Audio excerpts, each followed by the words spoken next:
दुनिया भर में पार्लियामेंट और इस्टेब्लिशमेंट का रोल है और थोड़े से फ़र्क के साथ वैसा ही रोल पाकिस्तान में भी है।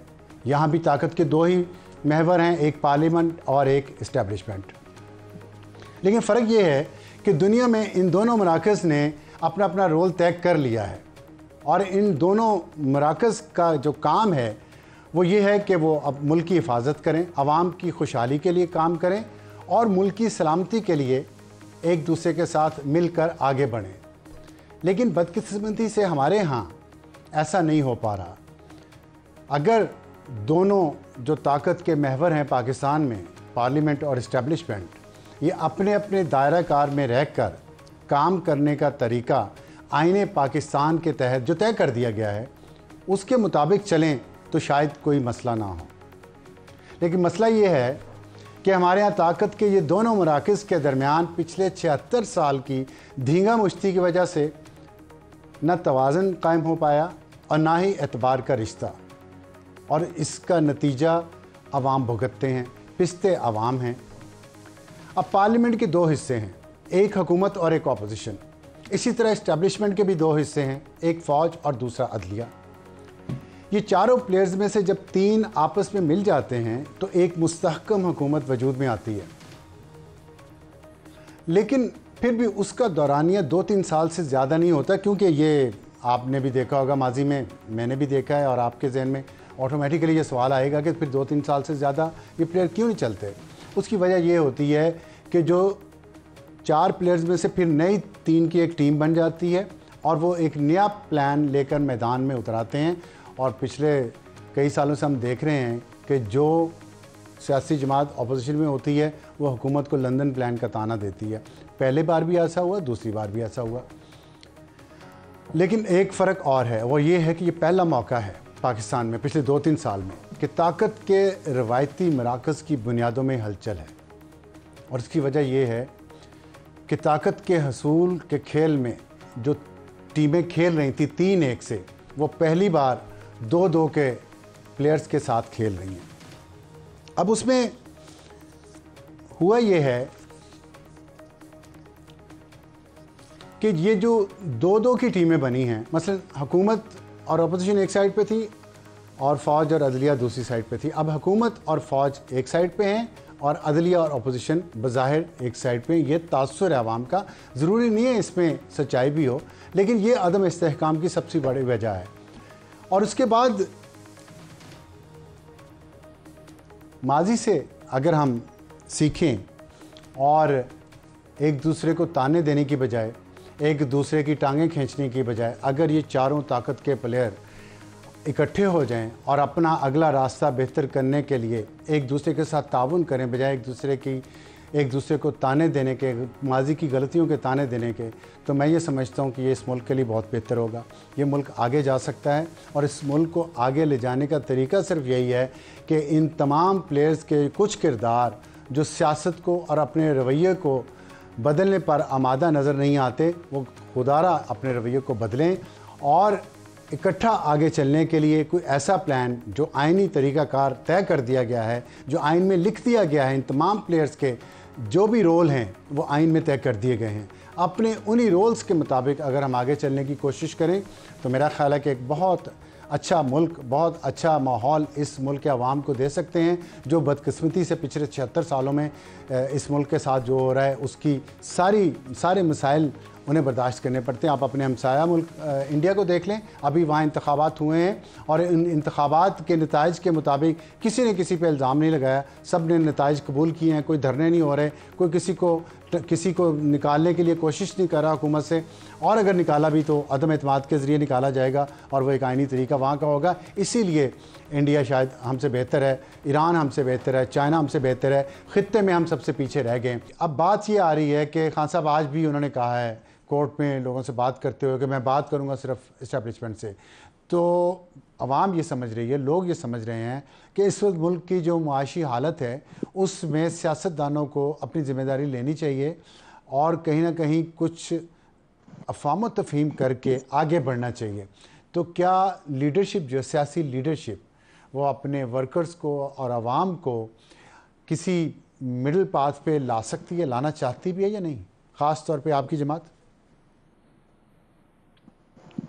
ये पहले तो अबसार साहब बहुत आपको मुबारक हो, आपको इस प्रोग्राम में देखकर बहुत खुशी हो रही है। आप एक इंतहाई संजीदा मिजाज, एक इंतहाई गहरी सोच रखने वाली शख्सियत हैं, तो इंशाअल्लाह आपके तवस्सुत से अच्छी बात करने का मौका मिलेगा।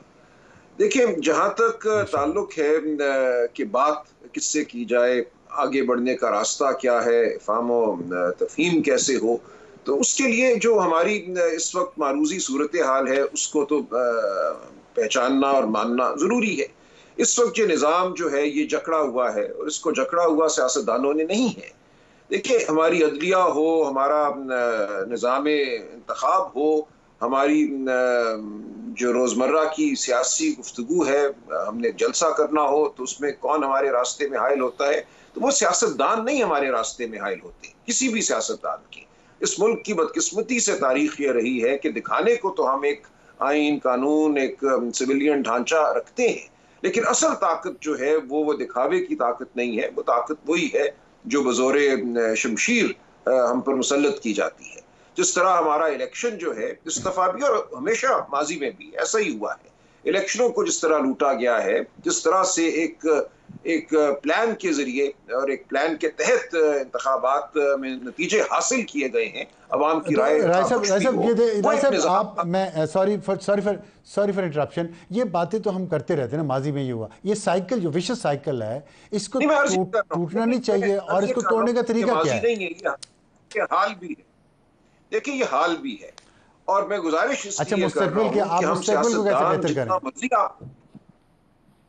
जी मैं अर्ज करता हूँ, देखिए हम जितना मर्जी मिल बैठे हैं सियासतदान, लेकिन वो एक इतनी बड़ी ताकत है जो सियासत से बाहर खड़ी है लेकिन सियासत पर हावी है।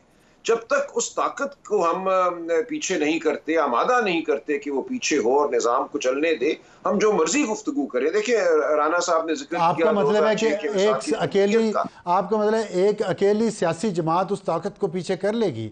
आप तमाम सियासतदान अपनी जिम्मेदारी अगर पहचाने और इकट्ठे हों और आइन और कानून के दायरे में अपनी जिद्दोजहद करें, 9 मई जैसे वाक़यात ना हो, तो क्या मुश्किल आपके लिए?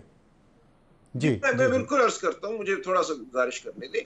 देखिए, मिसाकी जमहूरियत 2006 में होता है, लेकिन हम देखते हैं 2008 के बाद हुकूमत बनती है, कुछ अरसा एक तरह का हमें नजर आता है माहौल फ़हम व तफ़हीम का, लेकिन फिर मेमोगेट का वाक़या हो जाता है। उसके बाद हमने तकरीरें सुनी मीनारे पाकिस्तान पे पेट चीरने वाली, ये तमाम वाक़यात हुए। देखिए, होता ये है कि सियासत जब बलूगत की जानिब बढ़ने लगती है, फिर 2014 आ गया। मैं बात कर रहा हूँ, मुझे बात पूरी करने दे, मैं आपकी बात बिल्कुल समझ रहा हूँ। देखिए, आपका ये कहना वजह है कि बिलाखिर तमाम सियासी जमातों को एक स्टैंड लेना पड़ेगा और कहना पड़ेगा कि इस निज़ाम को खुदारा चलने दो, हमारे कानूनी, आईनी, इंतखाबी निज़ाम को चलने दो। इसके लिए एक मुतहदा, एक आपको आप कह लीजिए एक फ्रंट कायम करना पड़ेगा ताकत के खिलाफ।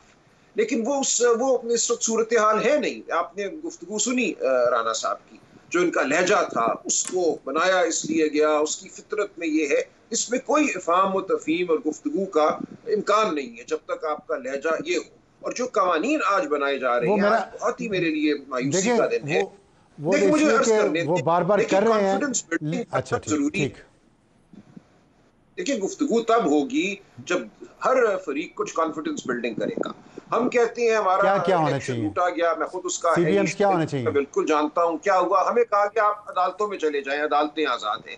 हमने अदालतों में अपनी अपीलें दायर की तो पता चला इन्होंने कानून बदल दिया एक ऑर्डिनेंस के जरिए, और ये कहा कि हाई कोर्ट के हाजिर सर्विस जज मुकदमे नहीं सुनेंगे हमारी अपीलें। रिटायर्ड जज जिनको इलेक्शन कमीशन कायम करेगा, मुकर्रर करेगा, और उनसे मुकदमा छीन भी लग सकता है अगर उनकी कार्रवाई पसंद ना आए इलेक्शन कमीशन को। हमारा तो मुकदमा ही इलेक्शन कमीशन के खिलाफ है। हम कहते हैं आप कोर्ट में चले गए, इसके खिलाफ भी कोर्ट में चले गए, और अदालतें आपके हक में फैसले भी दे रही हैं खान साहब के हक में। नहीं हो रहा, मेरी बात जरा मुझे मुकम्मल करने दीजिए। देखिए, अदलिया के अंदर भी एक रमक पैदा हुई है। ऐसा नहीं है कि मुकम्मल तौर पे अदलिया खड़ी हो गई है ताकत के खिलाफ, मुक़तदरा के खिलाफ। अदलिया में कुछ जज साहिबान में ये रमक पैदा हुई है, लेकिन मुझसे अगर आप पूछें बतौर एक वकील जिसका राब्ता रहता है अदालतों से, उस वक्त भी बड़ी तादाद जो है अदलिया की वो एक ताबे जहनियत की हामिल है। ऐसा नहीं है हरगिज कि अदलिया बतौर इदारा खड़ी हो गई है। तो इसलिए ये एक सूरत हाल है जो एक तरह से इर्तिका में है। ये बिल्कुल मैं कह रहा हूँ, देखिए ये इर्तिका दोनों जानिब जा सकता है, ये इर्तिका आगे भी बढ़ सकता है। हो सकता है अदलिया की बड़ी तादाद जो है वो खड़ी हो जाए, या हो सकता है जो चंद जज साहिबान खड़े। सियासतदानों का इर्तिका बिल्कुल होना चाहिए कि इंतखाबात हमने कराने हैं, अवाम को हमने मानना है। देखिए भारत में क्या हुआ है, हम समझते थे बैठेंगे तो बात होगी ना, बैठेंगे तो बात होगी, सियासतदान आपस में बैठेंगे कब? आपस में देखिए बैठना मेज पे सिर्फ जरूरी नहीं है, फोटो आप जरूरी नहीं है, उसके लिए पहले हमें रवैये बदलने हैं। राना साहब को अपना रवैया बदलना होगा, हमारी सीबीएम्स बताएं। देखिए सीबीएम ये है, पहले तो आप हमारे जो इलेक्शन के मामलात हैं, जो अपीलें हमने की हैं, जो 2017 का मुत्तफिका कानून था, तमाम जमातों ने मिलकर बनाया था कि इलेक्शन अपीलें हाई कोर्ट के हाजिर सर्विस जज सुनेंगे और चीफ जस्टिस जो हाई कोर्ट का है वो नाम देगा और उनको मुकर्रर करेगा इलेक्शन कमीशन। आप वापस जाइए वहां। आप क्यों वहां नहीं जाते, क्यों वहां से आप भाग रहे हैं? आप वो कीजिए। हमारी जो रिजर्व सीटें हैं, जो मखसूस नशस्तें हैं, वो हमें वापस कीजिए। ये दो काम अगर आप कर देते हैं, हमारे लोगों को उठाना छोड़िए। देखिए आज भी मैं पेश हुआ हूं अदालत में, एक शख्स है, हमारा तो फैसला महफूज हो गया ना, वो नहीं मिला। रिजर्व सीट्स का फैसला हो गया, देखिए मेरी बात वो आ जाएगा। बात सुन लीजिए, उसके घर को तोड़ा गया, उसके भाइयों को उठा के ले गए, ये परसों का वाकया था। कल रात फिर एक और शख्स के घर हमला हुआ, वो नहीं था, उसके भाइयों को ले गए, मां बाप को हरासा किया। आपने उसका ट्वीट पढ़ा था? आपने उसका ट्वीट पढ़ा था? देखिए कुछ भी हुआ हो, हमारा कानून, हमारी तहजीब इजाजत नहीं देती कि अगर मैं कुछ करता हूं तो आप मेरे बाप पे हाथ उठाएं, आप मेरे भाई को उठा के ले जाएं। इसकी इजाजत नहीं होनी चाहिए। राय साहब, मैं यहाँ आपकी बात से मुत्तफिक हूँ और बहुत अच्छी बात हो रही थी, लेकिन हमारे प्रोग्राम का वक्त ख़त्म हो रहा है। लेकिन मैं आपकी इस बात से मुत्तफिक और कि ये हमारी तहजीब है और हमारा कानून है, लेकिन यही तहजीब हम चाहते थे कि जो माजी की जमातें थी, सियासी जमातें, जब वो हुकूमत में थी तो वो इसी तरह की तहजीब को फ़रोग़ देती, एक दूसरे के साथ ताउन करती, लोगों के फंडामेंटल राइट्स का ख्याल रखती। जब आप एक रवायत ऐसी बना दें जो सेहतमंद ना हो तो आने वाले अदवार में आने वाली हुकूमतों को एक बहाना मिल जाता है उसी गलत रास्ते पे कंटिन्यू करने का, जिस गलत रास्ते का कोई और शिकार हुआ होता है। तो ये मकाफ़ात अमल है। सिर्फ उम्मीद ये है, आपने ये प्रोग्राम सुना आज का, हो सकता है आपको इसमें लोगों की बातें सुन के, दोनों सियासी लीडरान की कोई बहुत ज़्यादा उम्मीद ना मिली हो, लेकिन उम्मीद छोड़नी नहीं है। इंशाल्लाह आने वाले दिनों में आपको उम्मीद मिलेगी। हम अपना काम जारी रखेंगे और आप भी।